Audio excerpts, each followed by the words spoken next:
Hello everybody, welcome to another one of my dash cam videos. And so right now I am headed out to wash my car. I'm going to my favorite car wash. It's located in a pretty far distance away from where I live. And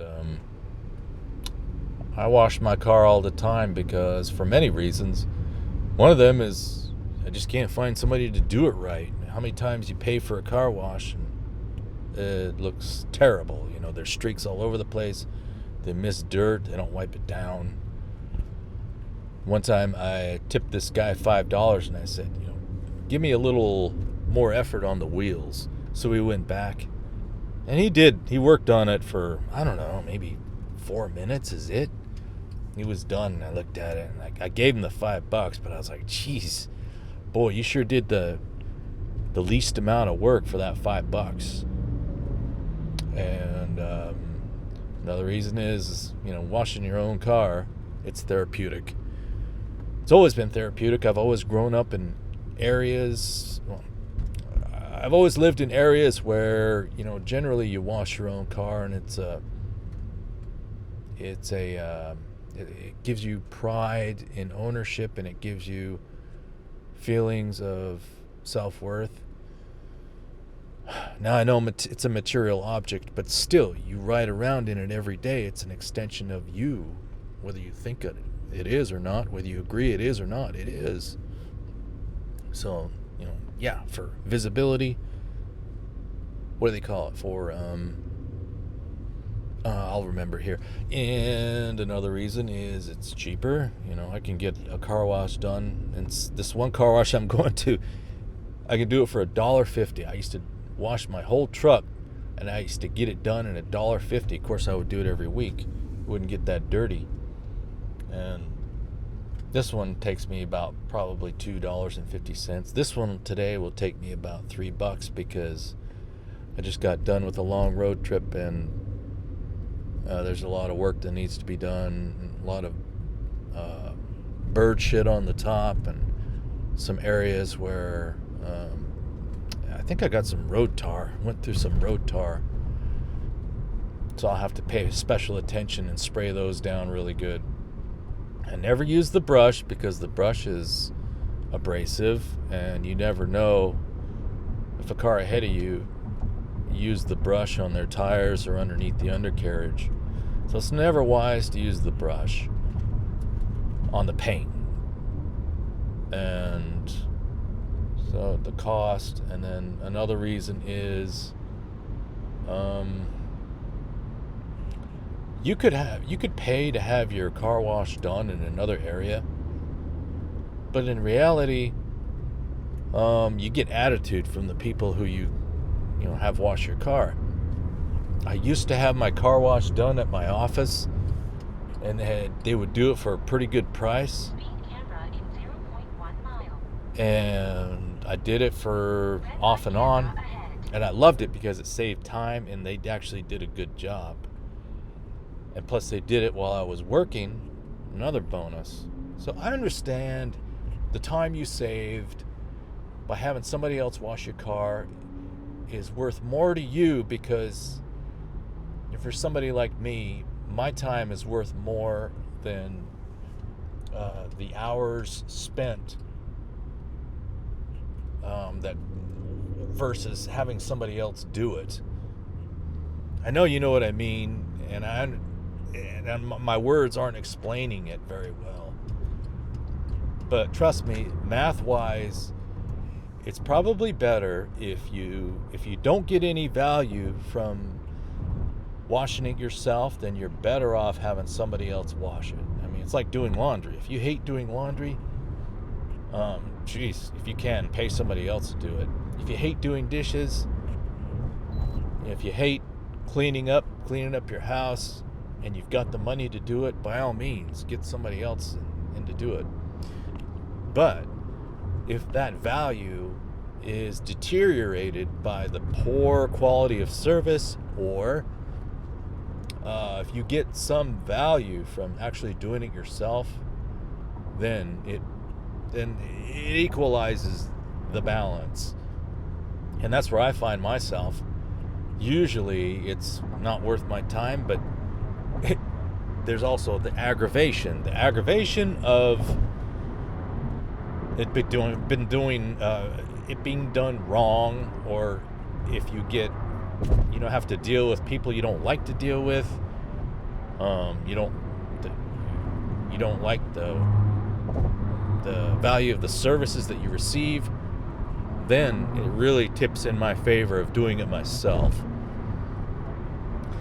And that moves on to, the issue of customer service is what I was really talking about is when you're talking car washes and cars, you also think about the times where I've really, ran into trouble with dealing with people who I don't like to deal with, who wash my car.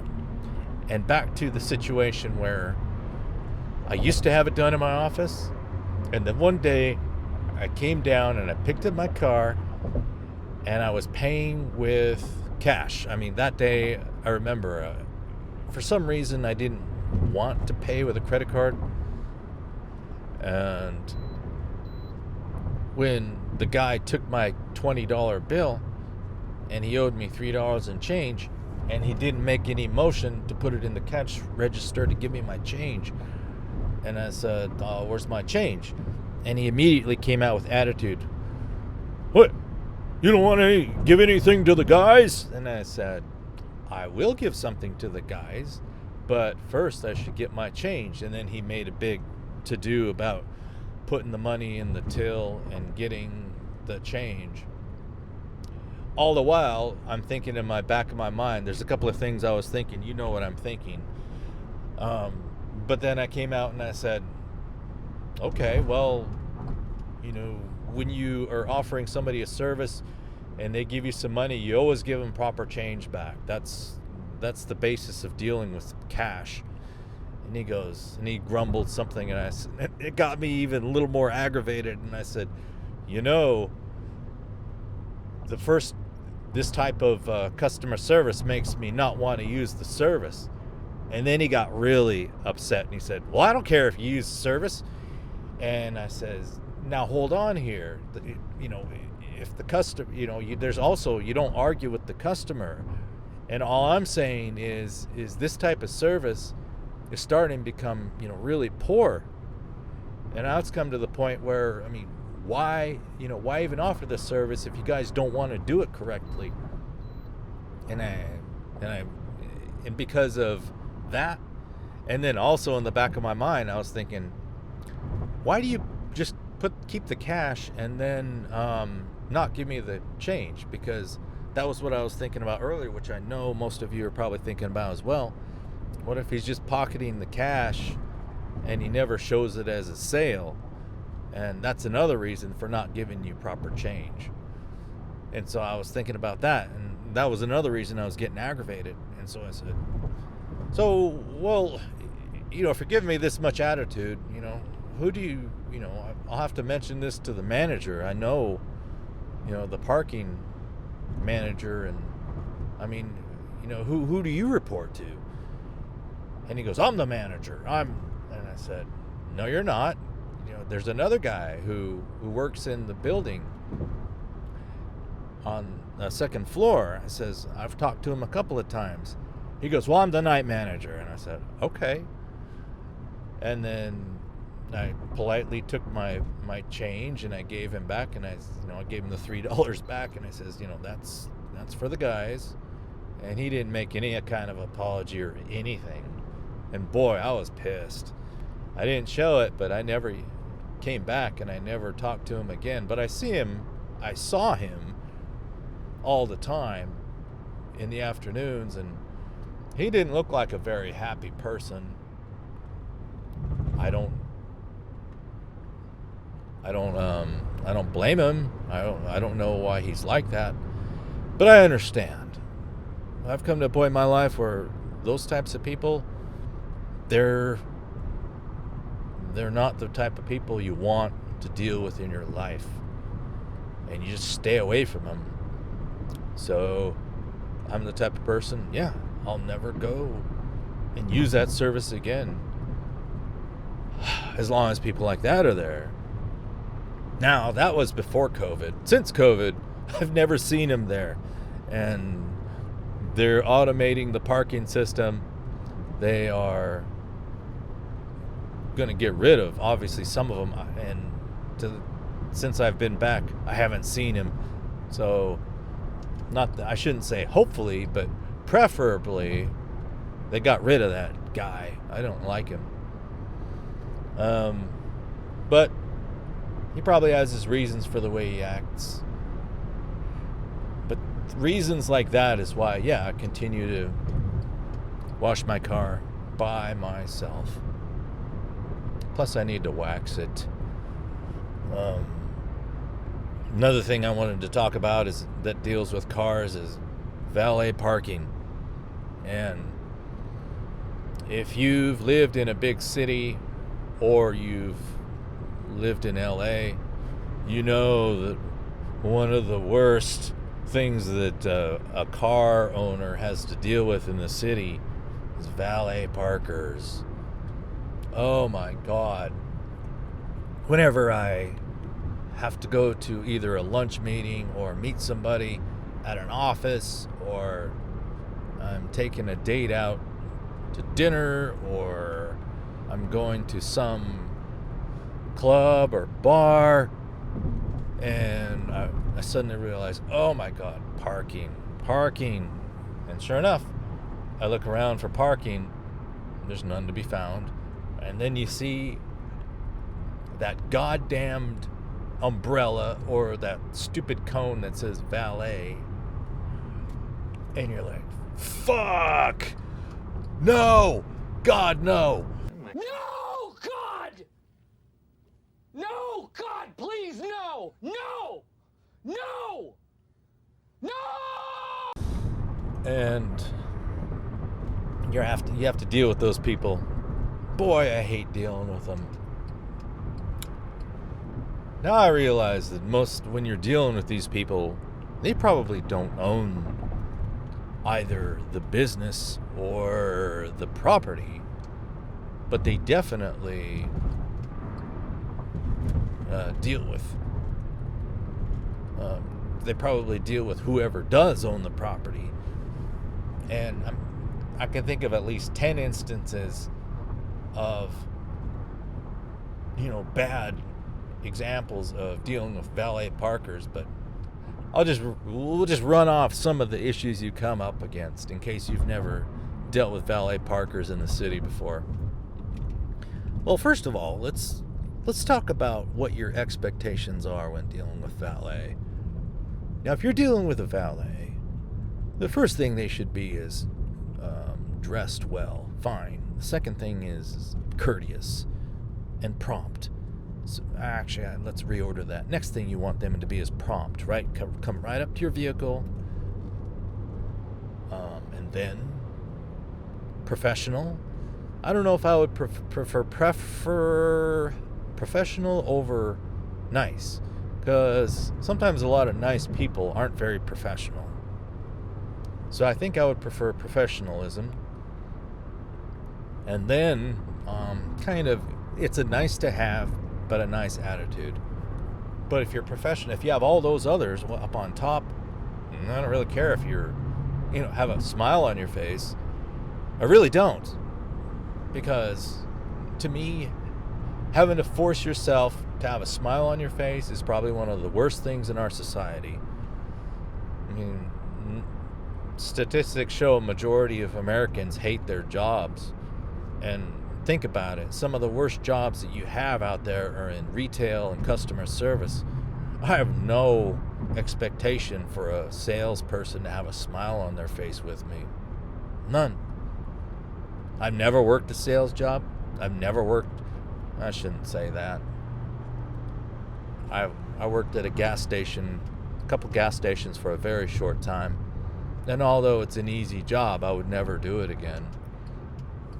And I've worked a couple of customer service my current job is customer service, and I have a pleasant expression on my face, but I just certainly don't have a smile on my face all day long. I think to have that people would think I was psycho. When I smile, it's because I'm really, really happy. And other than that, there's no reason to be except pleasant. And I've worked that job for 10 years, so there's no reason for me to change. So, back to the valet parkers. So that's what your expectations are. Beyond that, it's kind of sky's the limit. I mean, there's perks to valet parking. Obviously, one of the best things that can happen in a valet parking situation is they take your car and they park it right up front, right? They come up to your door, they open your door for you, and they give you, some pleasant conversation and maybe a little bit of banter that makes you feel good. Fine. Like I said, I don't need that. But those are the perks you get from really great service. And that would, maybe if I got that first, I would probably tip them a little more. But usually by the time they do that, you've already decided your tip. And for them to open the door and then, give me a high five, or, say, this is a really nice car, by the way. By then I'm already giving them their tip.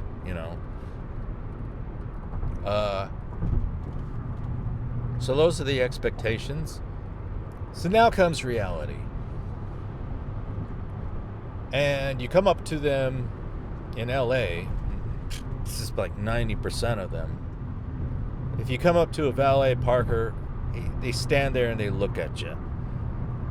I don't know whether they just don't want to come up to you, or they're waiting for something else, or they're waiting for someone else to help you. There's always 2 or 3 of them at a time. The best valet parkers I've seen as a general are the ones who are by themselves, right? The one guy busting ass by himself, working up a sweat, taking care of everybody. You actually get the best service from a situation like that.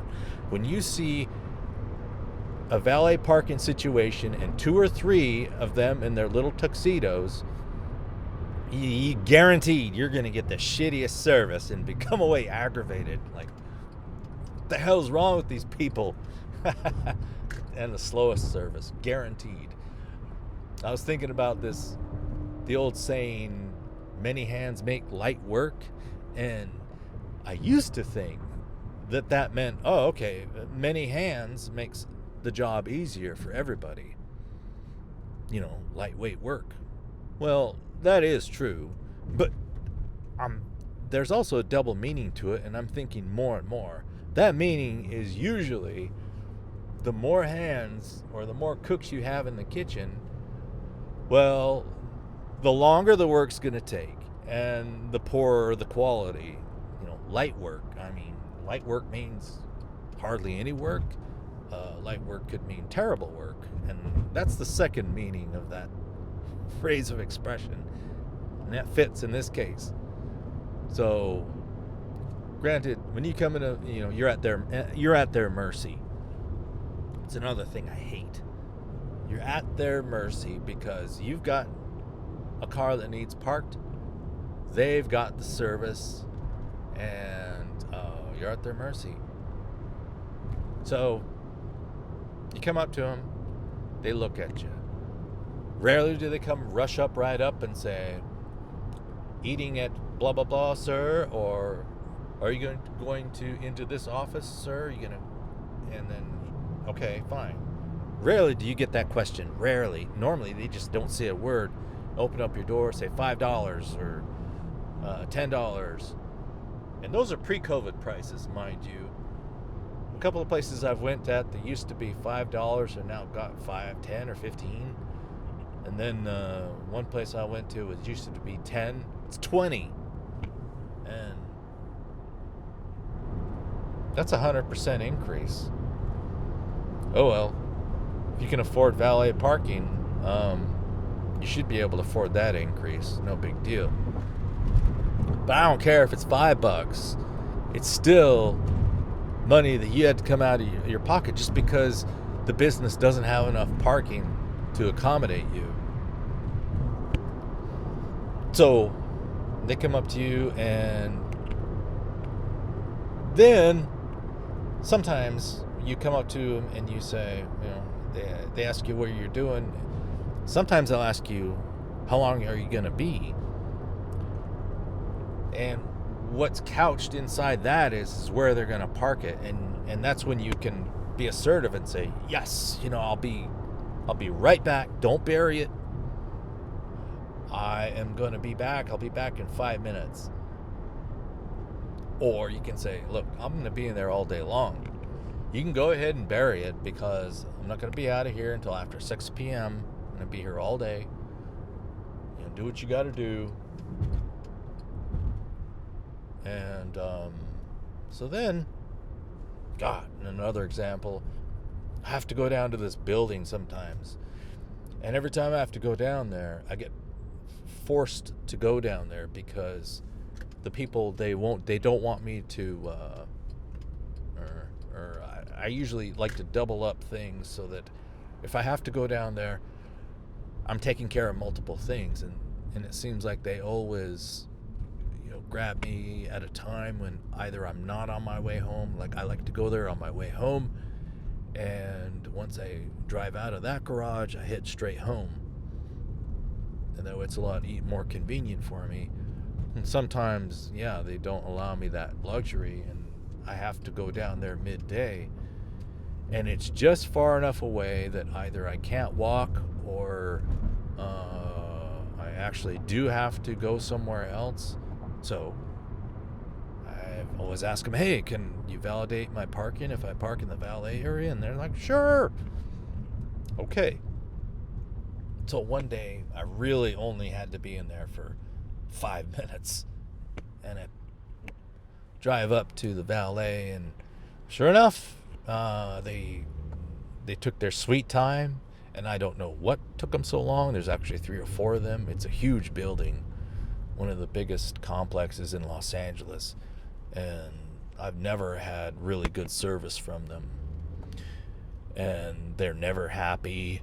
They, always, whenever they take my car, they always look at me like, can you afford the valet here? And I'm like, yes, I'm with building management.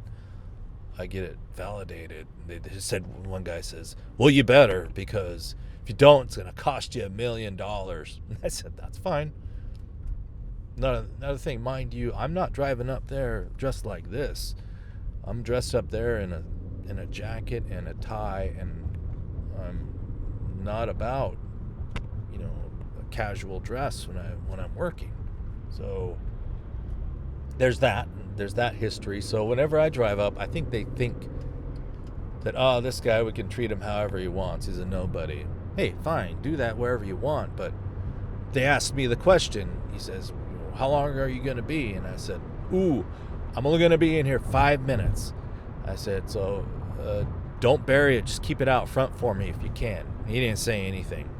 So I got out of the car, ran upstairs, and I was honest to God, only 5 minutes. Ran back downstairs and handed the lady my ticket. And then finally the guy comes up, and my car was nowhere to be found. They didn't leave it out. And I don't know the criteria, why they leave certain cars out and why they bury them. But why ask the question? Was what I was thinking. Obviously nowadays I'm like, none of your business. just don't bury it. I should be like that all the time. But I'm not. I'm honest with people. And sure enough, it took like 12 minutes, I think. I counted on my watch. And he brought it, and I seriously didn't tip him. It was the same guy who parked my car, and I said, why'd you bury it? I told you I was going to be 5 minutes. And he didn't say anything. And I was like, okay, fine. Got in and left. And obviously I took note in case there was an issue. It's building management, so I didn't give them any flack. I didn't complain because we're a professional company. There's no reason for me to complain to people in my own company about something like that. Although it is a vendor, our vendor should give good service. But I'm not going to get people in trouble. Like I said, I'm not going to mark them down for not smiling. I'm not going to mark them down for shitty service. I'm just not going to tip.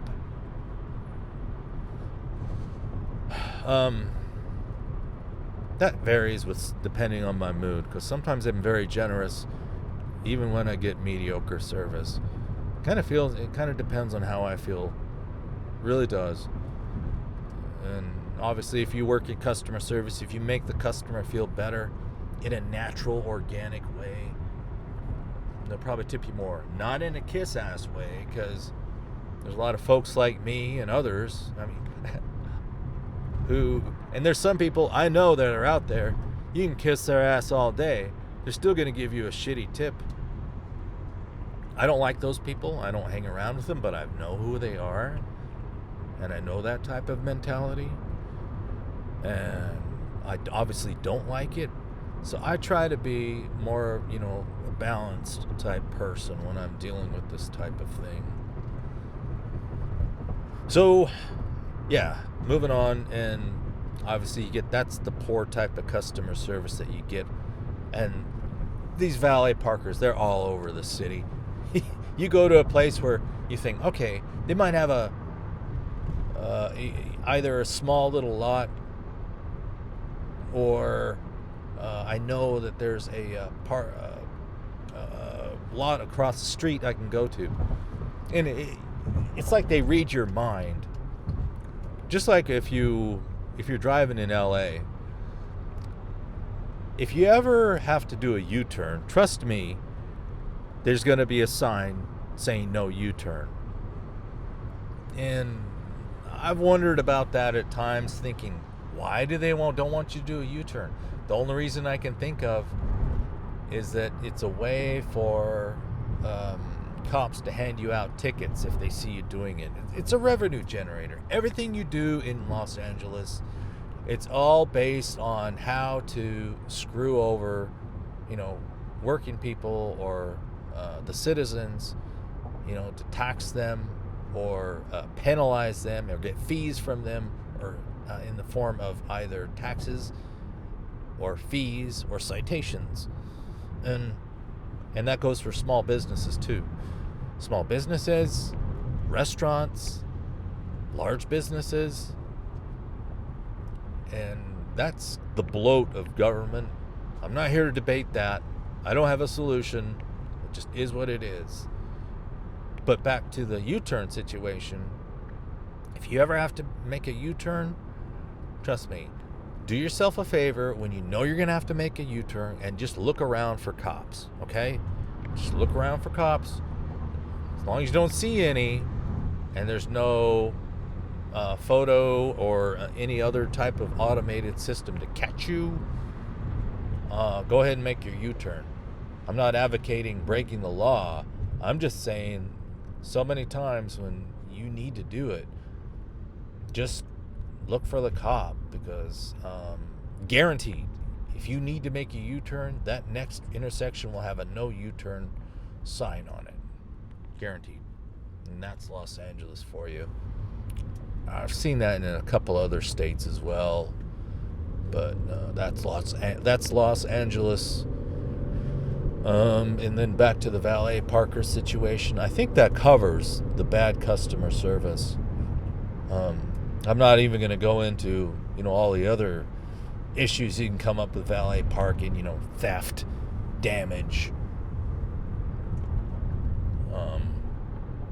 just flat out inconvenience. But yeah, I saw in one social media posting, it said, if you've ever watched the movie The Princess Bride, valet parkers are the ROUSs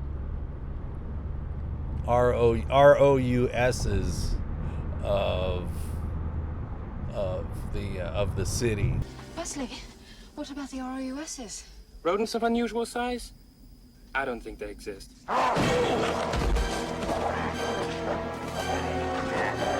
The rodents of unusual size. That's funny. And it's true. Well, I'm almost to my destination. I'm going to get some good therapy and take care of my Merslazy. And I will thank you for joining me, and hope you have a nice day. Stay safe out there.